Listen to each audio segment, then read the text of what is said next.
There was a YouTube video that popped up in my feed which showed an incredible test of a bunch of different electric cars: the Tesla Model 3 Highland, the BYD Seal, the BYD Dolphin, most of the latest electric cars you can buy today.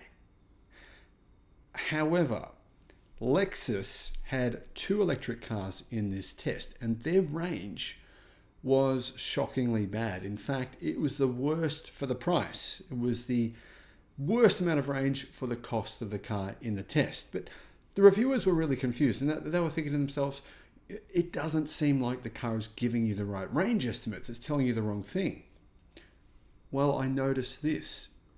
Pretty much within a few days of that video coming out, Toyota recalled 26,000 electric cars in China due to inaccurate remaining power estimates. In other words, vehicle dashboards show a higher remaining battery charge than what the car actually has. So you think your car's going to be able to keep on driving, and all of a sudden it just stops. Hello my friends, welcome to the channel. I'm Sam Evans. You're watching the Electric Viking. Great to see you. The new Toyota BZ4X, or not the new, but the existing BZ4X, it's about to go on sale in Australia. Starting price costs the same amount as a Tesla Model Y, about $66,000 in Australia. That's around just over $40,000 US. Now I know that some Toyota mega fans will buy it just because it has a Toyota badge on it. I've been hearing from some Toyota fans that they're going to buy it because it has LiDAR as well. But I'm sorry, Toyota fans, you're going to discover it doesn't have LiDAR. Anyway, not that that would make any difference or should make any difference. But here's the thing. A lot of people are saying that Toyota and Lexus EVs, both built on the same platform, are not getting the range they should be. And the car is just stopping. So when it says there's, say, 10% or even up to 20% range remaining, the car just stops. Now, you don't want that to happen. And I've reported in the past on how Tesla, even though obviously EVs often don't get the range they say they will, but Tesla does actually have a buffer built in. So when your range estimate gets to zero, you still usually have between 20 to 30 miles of range left, rather than the opposite. Your range gets to 20% left, so maybe say 40 miles left, and suddenly the car just stops. So Toyota vehicles in China have been recalled to get this problem fixed.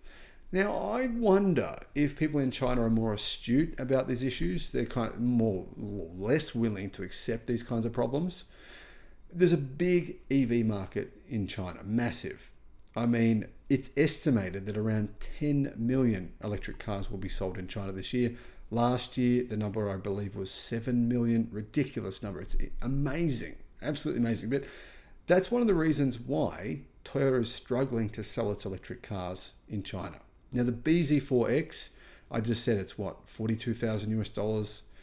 That's about what it costs in America, right? A little bit more than that maybe, but approximately that price. It's, like I said, $67,000 for the cheapest version in Australia. Well, you can get them for $20,000 in China, $20,000 US.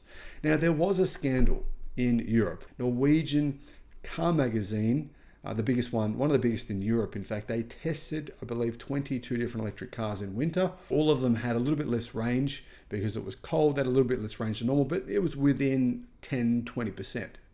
But Toyota's BZ4X, it had 50% less range. 50%. It was ridiculous. Now, Toyota ended up responding to that. They ended up saying that they fixed the problem.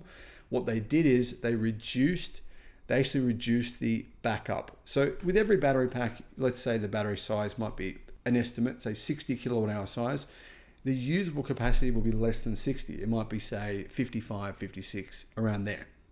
And the reason is that protects the battery pack. Now, Toyota had a buffer in the BZ4X. Instead of, really making the car more efficient, which is the biggest problem with Toyota and Lexus electric cars from all the video reviews we've seen, instead of actually improving the efficiency of the car, it just reduced the buffer. So it just means basically Toyota was like, well, what are we going to do? I'll reduce the buffer size. That should be okay, shouldn't it? Shouldn't it, guys? Yeah, should it be okay? No one knows. Well, no one knows if it's going to be okay. Toyota doesn't know. But we do know that Toyota recalled BZ4X vehicles last year, all of them, and bought back a lot of them, not because customers wanted them to, because Toyota wanted to. It said it did that because the wheels were falling off. It couldn't get the wheels to stay on. There was something wrong with the bolts and it couldn't get the wheels to stay on. But I'm talking, it took 4 to 5 months for Toyota to fix this problem. And Toyota say they have the best engineers in the world. In fact, I believe they have about 50,000 engineers working for them. They couldn't figure out how to get the bolts to stay on. Now, I believe that the truth is those vehicles were recalled because of battery problems, and those battery problems seem to still be here. Now, Toyota has just recalled 26,000 BZ3 EVs for having vehicles that just stop with 20% range remaining left in them. Now, Lexus EVs in this recent test were getting around 40% less range than what was advertised. That's a pretty big gap. I personally think Toyota needs to fix this. Lexus needs to fix this issue. I mean, when you buy a Lexus EV, you think you're getting a premium product, but that's not premium.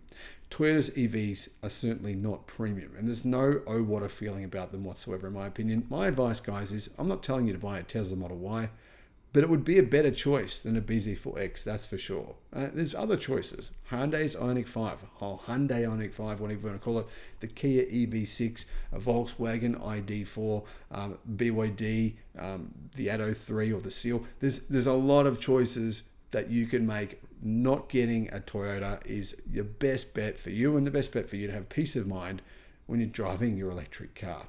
Thanks for watching.